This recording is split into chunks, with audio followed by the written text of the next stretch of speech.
جمعیت اہل حدیث حیدرآباد و سکندرآباد کے زیر اہتمام حلقہ ٹولی چوکی حکیم پیٹ کے IAS کالونی میں واقع مسجد تقویٰ میں اپنے گھر والوں اور بچوں کی مدد کے لیے وہاں کام کرنے والی خواتین کی مدد کے لیے تقویٰ ٹیلرنگ سینٹر کا اہتمام کیا گیا ہے۔ چنانچہ مسجد تقویٰ ٹولی چوکی میں تقسیم اسناد اور سلائی مشین کی تقریب منعقد ہوئی۔ اس موقع پر صدر اہل حدیث حیدرآباد و سکندرآباد شیخ شفیق الرحمان، تقویٰ مسجد کمیٹی کے صدر شیخ نوید، تقویٰ ٹیلرنگ سینٹر کے انچارج شیخ محمد صوفی اور دیگر موجود تھے۔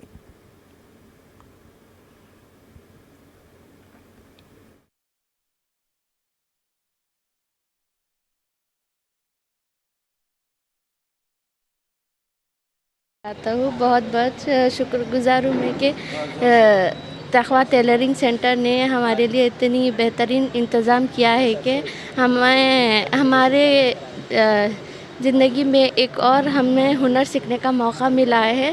ہمارے تقویٰ ٹیلرنگ سینٹر کے جو حضرات ہیں جو ہمارے لیے بہت محنت کیے ہیں، ان کو میں بہت شکر ادا کرنا چاہتی ہوں، جس نے ہمارے لیے بہت ہی اچھا انتظام کیا ہے اور ہمارے لیے بہت ہی بہترین استاد کا انتظام کیا ہے، ہمارے فوزیہ باجی، جنہوں نے ہمیں بہت ہی محنت سے سکھایا ہے۔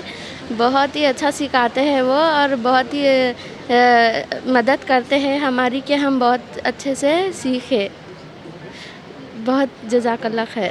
رحمۃ اللہ وبرکاتہ۔ الحمدللہ رب العالمین والصلاة والسلام علی رسولہ النبی الکریم، اما بعد۔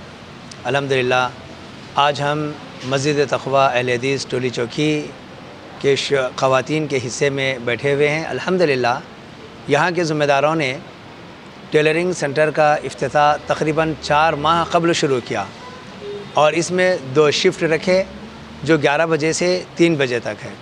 اور اس سینٹر کی خصوصیت یہ ہے کہ روزانہ بعد نماز ظہر یہاں پر حاضر ہونے والی خواتین کو جو ٹیلرنگ کے سلسلے میں رجوع ہوتی ہیں، ان کو قرآن کریم کی تعلیم کا نظم کیا ہے اور ہر ہفتے میں 1 مرتبہ بدھ کے دن ان خواتین کی تربیت کا بھی نظم کیا ہے جو قابل تعریف ہے۔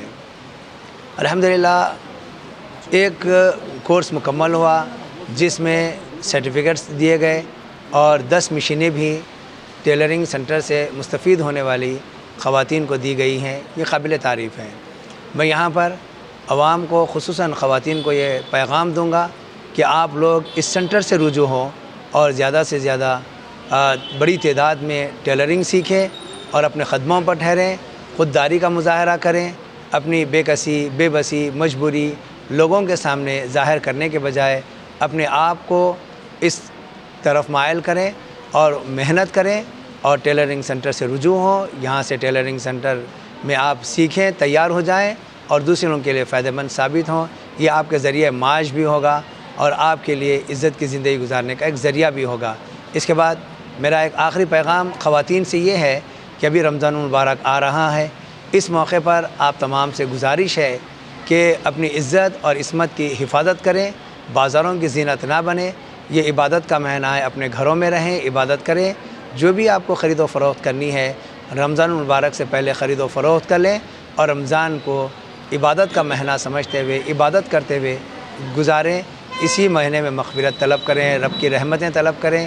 انشاءاللہ اللہ تعالیٰ آپ کی دنیا اور آخرت دونوں کو سدھار دے گا۔